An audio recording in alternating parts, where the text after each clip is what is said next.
Hello everyone. Thank you for being here today. I'm excited to share a heartwarming story with you titled, The Midnight Shelf Cat. If you enjoy this video, please consider liking and subscribing to my channel. Of course, if it's not your style, feel free to skip it, no hard feelings. Now, let's begin the story. The clock struck 10, and the quiet hum of the evening filled the house. The soft, golden glow of the bedside lamp spread across the living room, where three little furry figures had just finished their nightly routines. Dinner had been served, whiskers had been wiped, and bellies were perfectly round with satisfaction. As if following an unspoken schedule, two of the cats yawned at exactly the same time, an adorable synchronization of pure laziness. Machi, the white and gray fluffball with eyes that looked like polished marbles, was the first to make her move. With the grace of a ballerina, albeit one that occasionally tripped over her own tail, she patted her way to her favorite blanket by the window. She circled twice, flopped down dramatically, and was snoring within seconds. Next came Chaco, the calm and slightly chubby gentleman of the group. He took a long stretch, extended his paws like a yoga master, and waddled toward the sofa. He climbed onto the pillow that, at some point, used to belong to his human, and curled up into a perfect cinnamon roll. A faint purr began to hum from his chest, the kind of peaceful sound that could lull anyone nearby into a nap. The house was nearly silent now, except for the occasional rustle of leaves outside and the rhythmic breathing of two very sleepy cats. Everything seemed calm and perfect, at least for a moment. But of course, peace never lasts too long in a house with cats. On the top shelf by the window, a pair of bright amber eyes gleamed in the dim light. That was Luna, the youngest and most rebellious of the feline trio. Her fur was as black as midnight, and her spirit was just as untamed. While Machi and Chaco had surrendered to the sweet call of sleep, Luna sat upright like a little queen surveying her kingdom. She flicked her tail impatiently, glancing down at her dozing siblings. Sleep? Already? How boring, her expression seemed to say. There was still so much to do, to chase invisible dust motes, to watch the shadows dance on the wall, and most importantly, to meow dramatically until her human gave her attention. A soft jingling sound broke the silence, Luna's collar bell. She had begun pawing at a small toy mouse she had carried up to the shelf earlier, a fuzzy little thing that squeaked every time she batted it. Tap, tap, tap, squeak.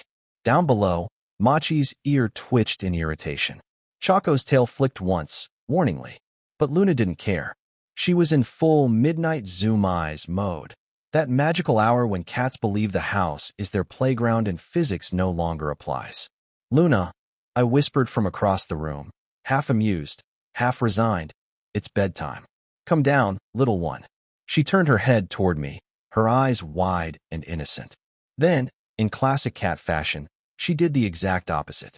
She stretched her front legs, arched her back dramatically, and began batting her toy off the shelf.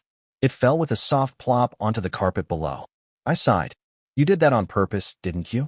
Her only response was a slow blink and a tiny, unapologetic meow that somehow sounded like laughter. 15 minutes later, the house had settled again. The toy mouse lay forgotten on the floor, and Luna's energy was finally starting to fade. She yawned, a huge, jaw-stretching yawn that showed off her tiny teeth. Even rebels get tired eventually. I watched her from my chair, trying not to smile too wide.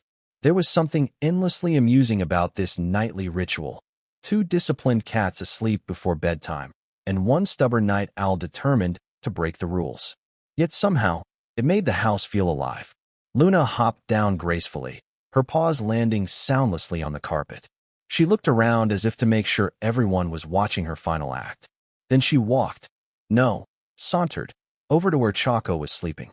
For a brief moment, she stood there, tail flicking in thought. Finally, she curled up beside him, pressing her tiny body against his warm fur. Chaco stirred slightly, but didn't protest.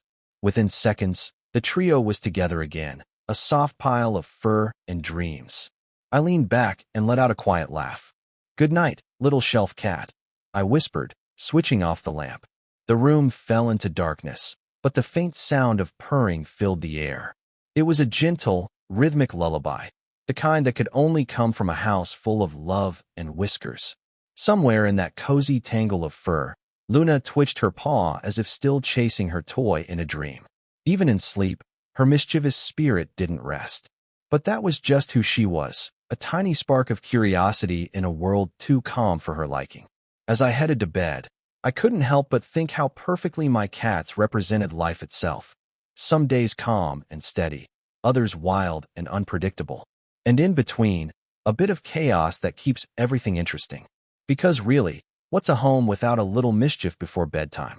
This story of the midnight shelf cat mirrors how people handle rest and responsibility in modern life.